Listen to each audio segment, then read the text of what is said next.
Assalamualaikum warahmatullahi wabarakatuh. Apa kabarnya anak-anak ibu? Bertemu lagi dengan ibu dalam pelajaran bahasa Indonesia. Ya, bertemu lagi dengan Bu Yusri dalam pelajaran bahasa Indonesia.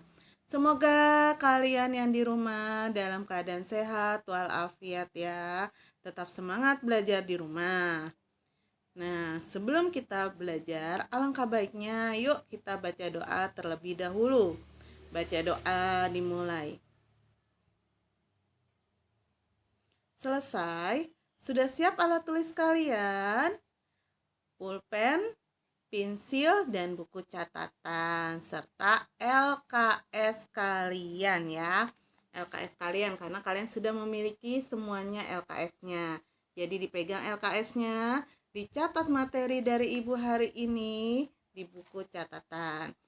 Ya, pada kesempatan hari ini Ibu akan materi baru yaitu bab 4 tentang teks observasi atau teks laporan observasi. Ada apakah di sana? Nah, dilihat dulu. Di sini dalam hari ini Ibu akan mengajarkan beberapa sub materi, yaitu pertama adalah pengertian laporan observasi. Yang kedua adalah ciri-ciri laporan observasi. Ketiga, tujuannya laporan observasi. Keempat, sifat laporan observasi. Yang kelima, ciri kebahasaan laporan observasi. Ya, dengarkan baik-baik materi ini karena nanti pertanyaannya akan Ibu berikan di materi di sini. Baru nanti kalian menjawabnya di link yang sudah Ibu berikan. Oke? Siap? Oke. Kita mulai. Apa itu laporan observasi? Nah, laporan observasi adalah teks yang berfungsi untuk memberikan informasi tentang suatu objek atau situasi setelah diadakannya investigasi atau penelitian secara sistematis. Maaf ya, agak ribet. Oke, di sini maksudnya apa sih? Nah, kalian nanti sebelum membuat laporan observasi, kalian investigasi dulu atau pengamatan penelitian dalam suatu objek yang akan kalian buat laporan observasi. Nah, objek itu apa saja yang bisa? Bisa benda, manusia, tempat hiburan, bisa hewan, itu bisa yang dijadikan objek. Situasinya seperti apa? Misalnya gempa bumi, kemacetan, kecelakaan, ya kan? Banjir bisa, atau sekarang dalam posisi kita pandemi COVID. Nah, itu bisa masuk dalam situasinya. Jadi kalian amati dulu, teliti terlebih dahulu, baru kalian membuat laporannya. Seperti itu. Jelas ya? Oke. Selanjutnya di sini ada ciri. Ciri laporan observasi. Nah, ciri-ciri laporan observasi itu apa saja? Pertama adalah objektif. Nah, objektif berarti harus sesuai dengan fakta yang ada. Misalnya, kalian akan melakukan laporan observasi ketika kalian sedang penelitian suatu ikan. Nah, misalnya kalian disuruh guru IPA. Nah, ibu bisa kerjasama tuh sama guru IPA. Nah, kalian disuruh meneliti ikan. Nah, ketika ikan yang telah kalian beli dari pasar atau dari tukang sayur, kalian belek di rumah, ternyata ikannya kurang bagus atau busuk. Nah, kalian harus membuat laporan observasinya sesuai dengan fakta. Seperti itu. Jangan, ini ikannya kurang bagus. Kalian membeli lagi ikan ke toko yang lain, warung yang lain, atau pasar yang lain. Itu tidak diperbolehkan karena tidak sesuai dengan fakta. Atau kalian mengada-ngada, tidak melakukan penelitian. Jadi kalau laporan observasi harus objektif. Seperti itu. Atau kalian membuat tentang tawuran. laporan observasi tentang tawuran. Nah, kalian harus objektif. Ketika kalian melihat ada tawuran di sekeliling kalian, antara warga, antar sekolah misalnya. Lalu ketika di situ ada saudara kalian, atau kakak kalian, atau teman dekat kalian. Nah, tetapi tidak kalian laporkan sesuai dengan fakta. Nah, itu namanya subjektif, memihak. Jadi kalian harus secara objektif, secara fakta. Bahasa yang digunakan, yang kedua adalah bahasa yang digunakan merupakan bahasa baku. Nah, menggunakan kaidah bahasa Indonesia yang sesuai dengan kaidahnya. Jadi bahasa baku. Tidak memasukkan hal-hal yang menyimpang atau mengandung prasangka atau memihak seseorang, memihak kepada seseorang. Nah, di situ kan tadi harus bersifat objektif. Yang keempat, disajikan secara menarik, baik dalam hal tata bahasa yang jelas, isinya berbobot maupun susunannya yang logis. Nah, yang kelima, saling berkaitan dengan hubungan berjenjang antara kelas dan subkelas yang terdapat di dalamnya. Maksudnya antara bab pertama dengan subbab berikutnya itu harus berkaitan hubungannya. Yang keenam, ditulis berdasarkan fakta sesuai dengan pengamatan yang telah dilakukan. Jadi harus ada faktanya tadi. Tidak boleh kalian mengarang, misalnya, gampang disuruh meneliti sebuah ikan mas. Tinggal saja lihat di YouTube atau di Google laporannya. Nah, itu tidak boleh. Namanya berarti kalian tidak sesuai dengan fakta. Informasi teks merupakan hasil penelitian terkini yang sudah terbukti kebenarannya. Nah, berarti kan kalian benar-benar melakukan penelitian. Nah, itu jelas ya. Oke, paham? Oke, sampai sini Ibu akan memberikan pertanyaan. Pertanyaan pertama adalah gampang kok. Apa itu?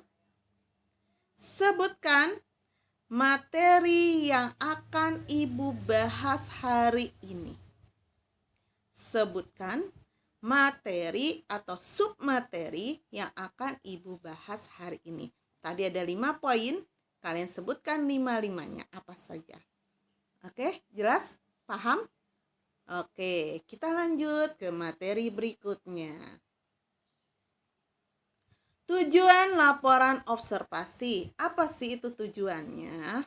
Nah, di sini 1. Mengatasi suatu masalah. Nah, mengatasi suatu masalah, misalnya tadi tentang tawuran.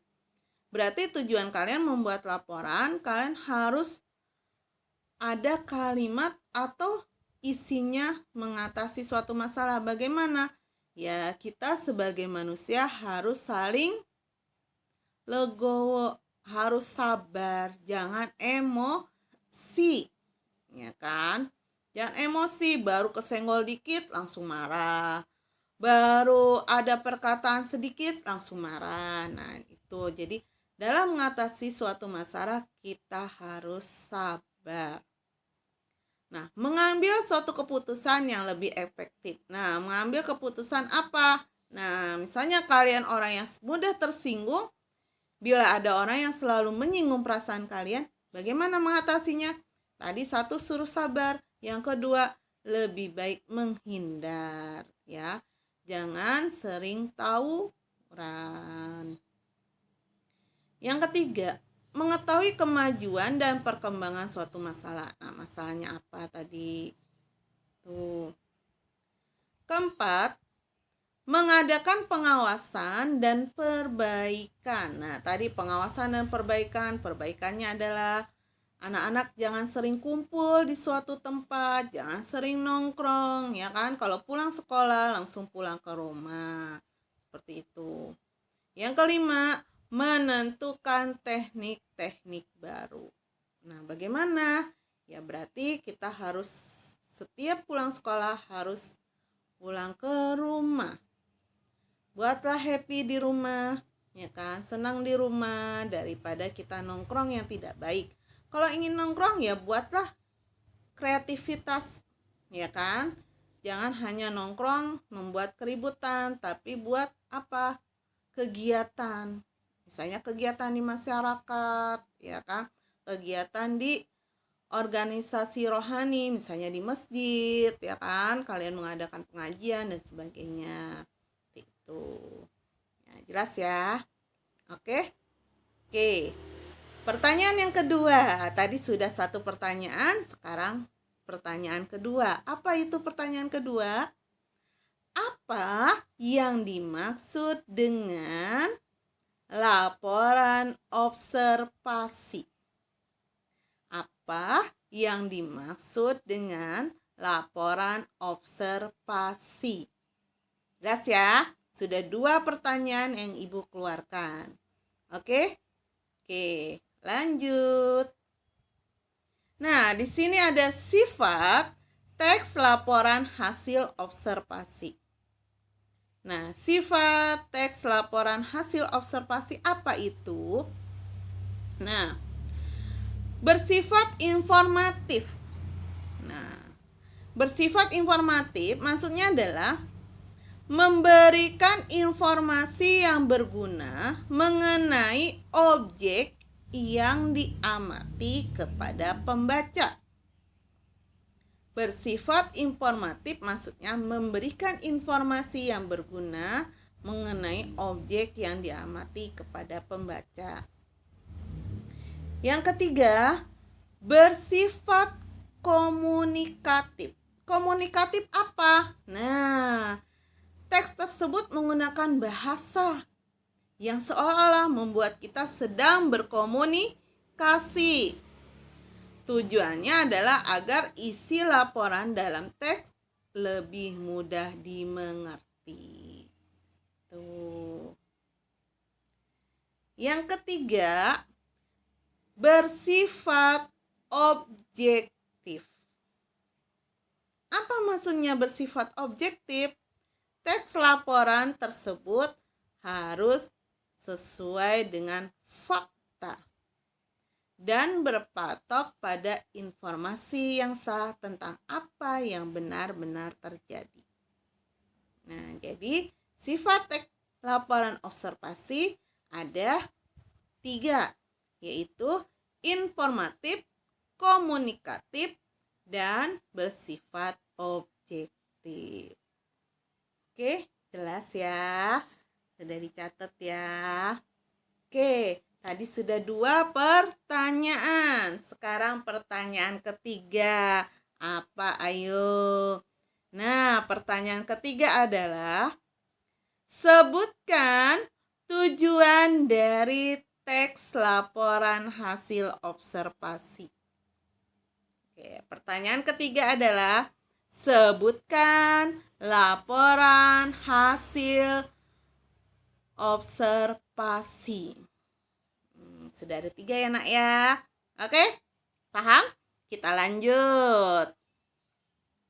Nah, di sini ada ciri-ciri bahasa teks laporan observasi. Kita lihat. Pertama adalah mendaftarkan istilah pada teks laporan hasil observasi. Nah, mendaftarkan kata-kata yang rumit. Istilah merupakan gabungan kata yang dapat dengan cermat mengungkapkan makna, konsep, proses, sifat, atau keadaan yang khas pada bidang tertentu. Kita dapat menggunakan kamus istilah untuk mencari makna suatu istilah. Jadi mencari kata yang rumit, ya kan? Misalnya kata nongkrong. Nah, dalam kamus bahasa nongkrong itu apa? Nah, itu seperti itu ya. Yang kedua adalah mendaftarkan kalimat definisi. Nah, definisi itu apa? Kalimat yang mengungkapkan makna keterangan atau ciri utama dari orang, benda, proses, atau aktivitas. Nah, misalnya di sini, Hutan bakau adalah hutan yang tumbuh di atas rawa-rawa, berair, panyau, dan terletak di garis pantai. Nah, jadi ada pengertian. Kalian akan menggunakan objek hutan bakau. Nah, definisinya hutan bakau itu apa? Itu jelas? Nah, di sini yang ketiga, kalimat klasifikasi ialah kalimat yang bahasa utamanya merupakan hasil pengembangan dari pengelompokan terhadap beberapa hal yang memiliki ciri, sifat, bentuk, atau karakteristik yang memiliki kemiripan dan keterkaitan satu dengan yang lainnya. Tuh. Jadi kalau klasifikasi dari hutan bakau ada apa saja? Nah, itu maksudnya. Kalau tadi definisi adalah pengertiannya. Nah, di sini ada contohnya. Lihat. Usus halus adalah salah satu organ pencernaan makanan yang berfungsi mencerna makanan secara kimiawi, sehingga dapat diserap tubuh sebagai sumber energi. Usus halus terdiri atas 3 bagian, yaitu usus 12 jari, usus kosong, dan usus penyerapan. Nah, di sini mana yang definisi? Yang definisi adalah pengertian dari usus. Nah, klasifikasi itu apa? Butir-butir yang ada di dalam usus halus. Itu apa saja? Usus 12 jari, usus kosong, usus penyerapan. Tuh, jelas ya? Nah, ini contoh kedua. Museum merupakan salah satu tempat penting dalam upaya pelestarian sejarah. Museum adalah lembaga yang berfungsi mengumpulkan, merawat, dan menyajikan serta melestarikan warisan budaya masyarakat untuk tujuan studi, penelitian, dan kesenangan atau hiburan. Nah, berarti definisinya adalah museum. Nah, klasifikasinya tujuan studi, penelitian, kesenangan, atau hiburan.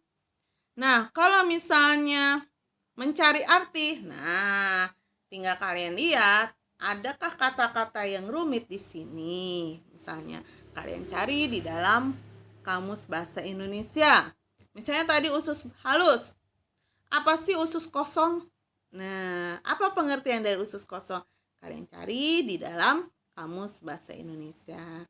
Seperti itu. Oke. Tadi sudah 3 pertanyaan ya. Pertanyaan yang keempat. Apa yo? Oke, pertanyaan keempat. Apa ciri-ciri dari laporan observasi? Apa ciri-ciri dari teks laporan observasi? Nah, ada 4 pertanyaan. Oke? Sudah ada 4. Oke, yang kelima pertanyaannya adalah, paham? Oke, buatlah contoh 1 paragraf saja teks observasi. Ya, buatlah 1 contoh, 1 paragraf saja laporan teks observasi. Jelas? Oke, paham? Kerjakan tugas dengan teliti. Bila jawaban kalian salah, berarti kalian akan ngulang kembali. Oke, itu tugas nanti bila kalian mengerjakan di link. Nah, tugas individu, karena di sini adalah teks observasi, Ibu minta cobalah kalian mengadakan penelitian yang mudah saja. Nah, biasanya kalian pernah mengadakan penelitian menanam pohon toge. Nah, kalian mulai membuat penelitian menanam pohon toge. Pohon toge itu dari apa? Dari kacang hijau ya, Nak ya. Kalian mengadakan 3 tempat saja. Ya, 3 tabung. Tabung yang pertama, kalian taruh di luar rumah. Tabung yang kedua, kalian letakkan di ruang tamu. Tabung yang ketiga, kalian letakkan di dalam kamar atau di dalam lemari. Oke? Nanti Ibu minta kalian membuat laporannya. Mana yang terlebih dahulu ada pohon togenya. Mulai muncul ada pohon togenya. Jelas? Oke, kalau tugas tadi yang 5 pertanyaan kalian kerjakan di link. Nah, kalau kalian mengamati pohon toge, nanti laporannya pertemuan berikutnya. Jadi kalian sudah buat pengamatan ini dalam 1 minggu ini gitu. Paham ya? Oke, jelas? Oke. Oke, terima kasih sudah mengikuti pelajaran Ibu hari ini. Bila tadi kalian penelitian tentang pohon toge tidak paham, kalian bisa WA wali kelas kalian, nanti wali kelas kalian bertanya kepada Ibu.